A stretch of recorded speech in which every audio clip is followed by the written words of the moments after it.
library because I know if I don't go now, I'm not going to go. Can't be paying them late fees, son.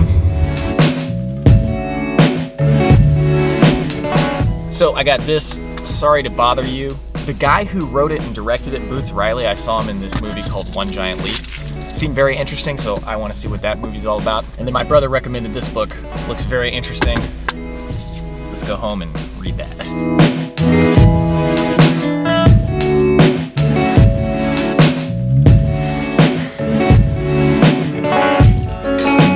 So the Timberline Trail video I've talked about many times in this vlog before is now out for everybody. I just did the premiere. I figured today would be a good day to do it because it's a Saturday. More people would be likely to catch it. And I'm probably not gonna be here on the first when we were originally planning to do it. So tomorrow we should be leaving for a winter trip. I'm wearing my winter coat inside. And we're gonna be outside and it's gonna be north of here and it's gonna be really cold. It's okay though, it's okay. Maybe I'll bring some coffee with me. No, don't do it. Don't do it. Don't do it. You know, sometimes I think that on the vlog, when I do something a lot, there's a tendency for people to think that it's something I like to do or it's something that I want to be doing. But let me just dispel any misconception there might be. I don't like cooking.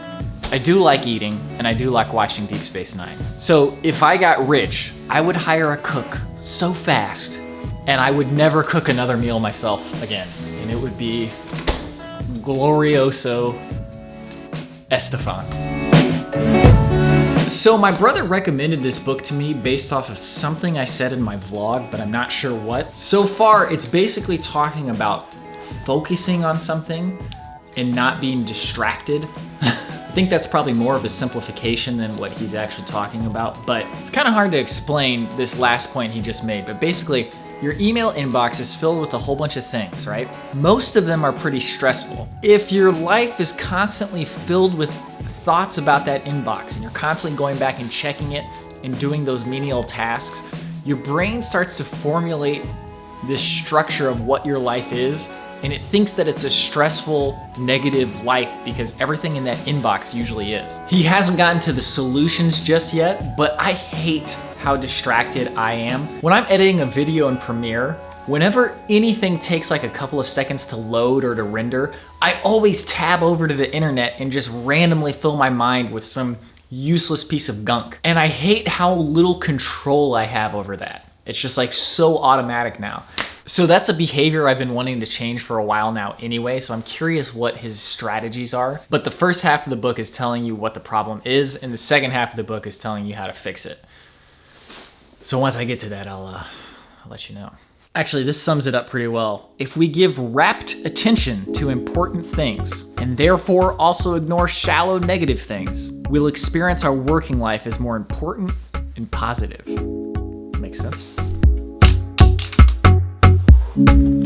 So the other day I finally finished Final Fantasy Tactics after 17 years of trying to finish this game. This game is so good, and I gave it such short shrift because I was comparing it to the original. And it's so unfortunate because, man, the story's so interesting. The gameplay is still quite good. I do still prefer the gameplay of the original Tactics, but this was good too. I think my New Year's resolution is going to be kind of what I was talking about yesterday, where I want to focus on appreciating what I have and using what I have, not always looking to just add things into my life because they're new and interesting, you know? So to that end, everybody who plays video games knows that you develop a backlog after a while because you don't finish a game and you get distracted by a new game and you're constantly adding to your library. I'm trying to decide what do I want to play next that I haven't either touched yet or finished. In fact, there's only one game I haven't touched. Odin Sphere Leiftrasier. Leiftrasier. But everything else I at least started.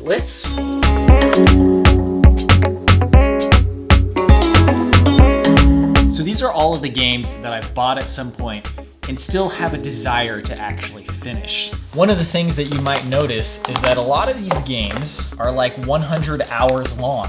Persona 5, I'm looking at you. All of these Japanese RPGs, I'm looking at you. And it has been so many years since I have found length of a game to be a positive quality. One of my favorite games of all time is Undertale. it can be finished in like 5 hours. Perfect length, so impactful, amazing game. Persona 5, one of the best games I've ever played for the first 30 hours. And then after that, I was like, guys, I have other media that I want to consume. I have other things in real life I want to do. I have exercise that I need to exercise. I have food that I need to eat. Why are these games so long? Octopath Traveler, incredible game. I played it for like 30 to 35 hours. It was awesome. I only finished 2 of the character stories. There's still 6 more characters. I think one of the big problems is I do like moving on to new games and trying to experience as many new games as possible, but it makes it really difficult when one game will take up so much time. I just do not have the time or even the inclination. Like even if I had the time,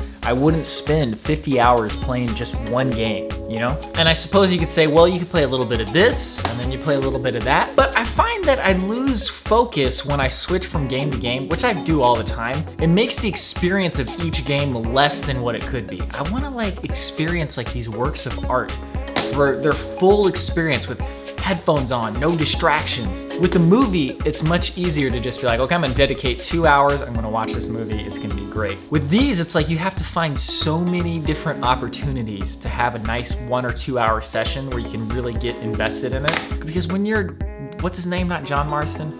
Because when you're Arthur Morgan, you wanna be like, show, yeah. Anyways, to that end, I wanna pick what should I play and give my attention to the same way I gave Final Fantasy Tactics Advance my attention. And what I wanna play on any given day kind of varies, you know. Look at that artwork, ooh, that is sweet. Valkyria Chronicles Remastered.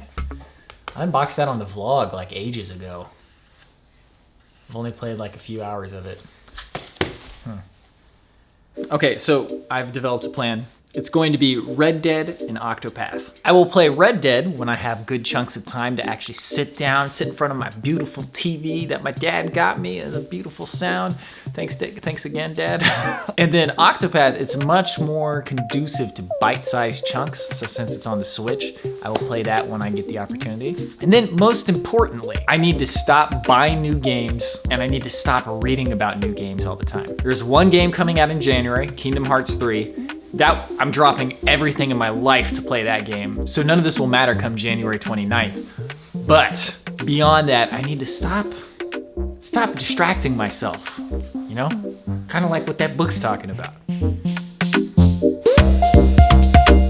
See, I think the main thing is I just want to be the master of my own destiny. So if I decide that I want to just focus on what I have, I want to be able to do that without much difficulty. I mean, I guess that's part of what being a human is. It's like the whole point of habits is to make your life easier. Your brain is just like, well, you do this all the time.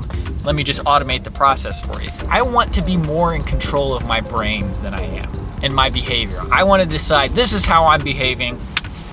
That's final. But more and more, I find that that is a difficult proposition, to say the least. So my sister and I, we made that slime that I got her for Christmas together. That stuff is really cool, man. Although it's surprising how precise you actually have to be with the ratios for it to be good slime. Anyways, that's gonna do it for today's vlog. Thank you very much for watching. I could see you tomorrow, but probably not. But if I do, I will. And if I don't, I won't. Until then, thank you for watching. I will see you when I see you. I should probably rephrase that because I don't actually see you guys. You see me, and then I see some of you like once in a lifetime or a year. I'll just start saying, you'll see me when you see me.